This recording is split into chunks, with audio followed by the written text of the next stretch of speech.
Penerapan pembelajaran di tengah pandemi dihimbau untuk menerapkan sistem online atau daring. Namun ada beberapa pelajaran tidak bisa diterapkan secara online dan solusinya adalah penerapan hybrid learning.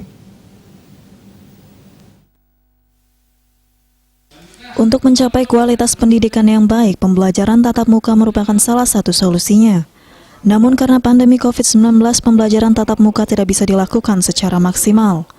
Solusinya, beberapa lembaga pendidikan menerapkan sistem pembelajaran hybrid learning atau penerapan daring dan luring. Untuk pencapaian dari penerapan pembelajaran ini bergantung pada kualitas SDM dan fasilitas pendukung lainnya. Kendala pembelajaran daring yakni terbatasnya akses internet misalkan di daerah pedesaan. Karena proses pembelajaran ini kan relatif masih baru gitu ya. Sebuah proses pembelajaran kita bisa katakan baik, kita dapat katakan berkualitas ketika prosesnya minimal sudah sekian tahun gitu. Ini kan relatif baru katakanlah hybrid ini relatif baru didengungkan gitu ya.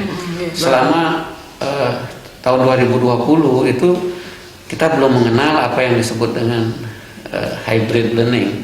Yang diterapkan kan pure daring gitu ya, daring.